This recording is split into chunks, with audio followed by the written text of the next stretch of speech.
Sir ನಿನ್ನೆ ನಿಮ್ಮ ಚಿತ್ರಕ್ಕೆ ಸಂಬಂಧಪಟ್ಟಂತೆ ಒಂದು ಮೀಟಿಂಗಲ್ಲಿ ಒಂದು ಫೈಲ್ ಏನು ವಿಚಾರಕ್ಕೆ ಆಯ್ತು ಸರ್? ಏನಿಲ್ಲ, ದೇವನಾಂಪ್ರಿ ಅಂತ ಇದು ನಮ್ಮ ಮೂರನೇ ಪಾಂಡವರ ಕುಮಾರಸ್ವಾಮಿ ಸೊ 3 years ನಡೀತಾ ಇದೆ. ಸೊ ನಾನು ಹೇಳ್ತಾ ಇದ್ದೆ ತುಂಬ ಡಿಲೇ ಆಗ್ತಾ ಇದೆ, ಈ ರೀತಿ ಆಗೋದಿಲ್ಲ. ಯಾಕೆ ನಮ್ಮದು ಒಂದು ಫ್ಯಾಮಿಲಿ ಅಂತ 3 ವರ್ಷ ಎಳೀತು ಅಂದರೆ ನಮ್ಮ ಕೆರಿಯರ್ ಸೊ ಬೇಗ ಇದು ಮಾಡಿ ಅಂದರೆ ಕೂಡ ಮಾಡ್ತಾ ಇದ್ದಾರೆ, ನಿಧಾನಕ್ಕೆಲ್ಲ ಹೋಗ್ತಾ ಇದ್ದಾರೆ. ಸೊ ಮೊನ್ನೆ ಜೂನಲ್ಲಿ ಸೆಕೆಂಡ್ ಶೆಡ್ಯೂಲ್ ಮುಗಿಸಾದ್ಮೇಲೆ ಇವತ್ತಿನ ತನಕ ಸ್ಟಾರ್ಟ್ ಆಯಿತು. ಮತ್ತು ಟೆಕ್ನಿಷಿಯನ್ಗೆ ಪೇಮೆಂಟ್ ಹೋಗಿರುತ್ತೆ. ಸೊ ಆ ವಿಚಾರವಾಗಿ ನಾನು ಪ್ರೊಡ್ಯೂಸರ್ಗೆ ಹೇಳಿ ಇಲ್ಲಿ ಕಷ್ಟಾಗ ನೆನ್ನೆ ಹೋಗಿ ಮಾತಾಡೋಕ್ಕೆ ಮಾತಿನ ಚಕಮಕಿಯಲ್ಲಿ ಅವತ್ತು ಸತ್ಯದಿಂದ ಬರೀತಾರೆ. ನಾನು ಯಾಕೆ ಈ ರೀತಿ ಮಾತಾಡ್ತಾ ಇದ್ದೀನಿ ಅನ್ನೋ ಇದರಲ್ಲಿ ಅವರು ಆಫೀಸ್ ಬಾಯಿಂದ ಬೆಂಗಳೂರಿನ ಕಳಿಸ್ಬಿಟ್ಟು ಮನೆಗಿತ್ತು ಮೇನ್ ಟ್ರಿಗರ್ ಹೊತ್ತಬೇಕು, ಎಡಿಟ್ರು ನಮ್ಮ ಸಿನಿಮಾ ಎಡಿಟ್ ಅಲ್ಲೇ ಇತ್ತು, ಅವರು ಮೂವ್ ಮಾಡ್ತಾರೆ, ಅದು ಮಿಸ್ಫೈರ್ ಆಯಿತು. ಸೊ ಇದಾದಮೇಲೆ ನನಗೆ ಅಲ್ಲಿರೋದು ಅಷ್ಟು ಸಮಂಜಸ ಅನ್ನಿಸ್ತಿಲ್ಲ.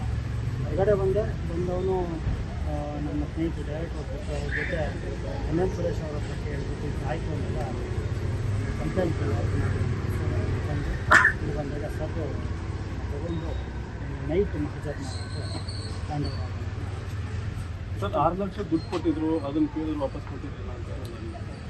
ಸರ್ ಈಗ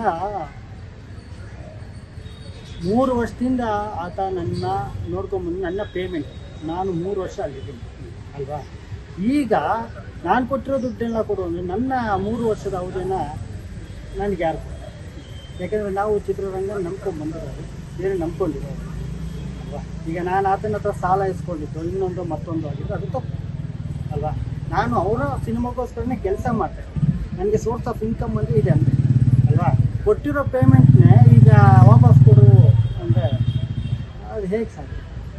ಇಬ್ಬರು ಪರಿಚಯ ಇಲ್ಲ ಸರ್, ಇಲ್ಲ. ನಂದು ಮುಗಿಲ್ಪೇಟೆ ಮುಗ್ದಾದ್ಮೇಲೆ ಈತನೇ ನನ್ನ ಮನೆಗೆ ಬಂದು ಅವ್ರದ್ದೊಂದು ಲೈನ್ ಕತೆ ಇತ್ತು. ಸೊ ನೀವೇ ಮಾಡಬೇಕು ನಿರ್ದೇಶನ ಮಾಡಿ ಹೇಳ್ಬಿಟ್ಟು ಕುತ್ಕೊಂಡು ಮಾಡ್ತಾರೆ. ತುಂಬ ಡಿಲೇ ಆಗಲಿಕ್ಕೆ ತಾಂಡವರಾಮ್ ಕಾರಣನ ನಿರ್ಮಾಪಕರ ಕಾರಣ? ಸರ್ ಈಗ ನನಗೆ ನಿರ್ಮಾಪಕ ಹೆಚ್ಚಿರಲಿಲ್ಲ, ಯಾಕೆಂದರೆ ಕಂಪ್ಲೀಟ್ಲಿ ಅವರೇ ಹ್ಯಾಂಡ್ ಓವರ್ ತೊಗೊಂಡಿದ್ದರಿಂದ ನಾನು ಅದ್ರ ಬಗ್ಗೆ ಇದು ಮಾಡ್ತಾಯಿದ್ದೆ.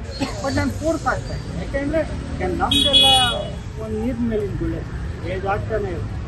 ಸೊ ಈಗ ಒಂದು ಸಿನಿಮಾ ಅಂದರೆ ಒಂದು ವರ್ಷ 1.5 ವರ್ಷ ಮುಗಿಸ್ಕೊಂಡ್ರೆ ಏನೋ ಲೈಫ್ ಇದೆ.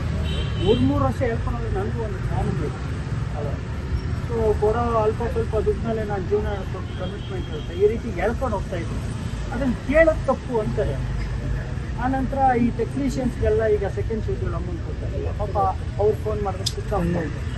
ಅವ್ರು ಯಾರ ಹತ್ರ ಕೇಳ್ತಾರೆ? ನಮ್ಮ ಹತ್ರ. ಯಾಕಂದ್ರೆ ದಿನಗೂಲಿ ಕಾರ್ಮಿಕರು. ಸೊ ಪ್ರೊಡಕ್ಷನ್ ಅವರು ಮತ್ತೊಬ್ರು ಇದು ಹಣ ಏನಣ್ಣ ಇದು ಯಾಕೆ ಹಣ ಇದೆ, ಸೊ ಅದನ್ನು ಕೇಳೋಕ್ಕೆ ಹೋಗಿದ್ದು, ಅದನ್ನು ತಪ್ಪು. ನೀವೇನು ಕೇಳೋದು ಹಾಗೆ ಹೀಗೆ ಅಂತ ಅವತ್ತು ಸಬ್ಜೆಕ್ಟ್ ಇದು ಈ ಸಿನಿಮಾದಿಂದ ನನಗಿಲ್ಲ, ನನ್ನ ಪೇಮೆಂಟ್ 6 ಲಕ್ಷ ವಾಪಸ್ ಕೊಟ್ಟಿದ್ದು ಈ ರೀತಿ ಎಲ್ಲ ಇಂಟೆನ್ಷನ್.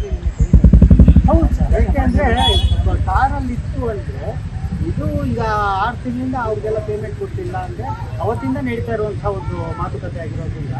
ಸೊ ಇವತ್ತು ಕಾರಲ್ಲಿ ತಂದಿದ್ದಾರೆ, ನಾನು ಬರ್ತಾ ಇದ್ದೀನಿ ಅಂದರೆ ಇಂಟೆನ್ಷನ್ಲಿ ತಂದಿರ್ತಾರೆ ಅದು ಲೈಸೆನ್ಸ್ಗೆ ಅಂತ ಹೇಳಿದ್ರು ನನ್ನ ಅದು ಸರ್ ಸಿನಿಮಾ ಆರಂಭ ಮಾಡಿ ಅದೇ ಅಂದರು. ಯಾಕಂದರೆ ಫೈರಿಂಗ್ ಆಗಿರೋದ್ರಿಂದ ನೀವು ಒಂದು ಕಂಪ್ಲೇಂಟ್.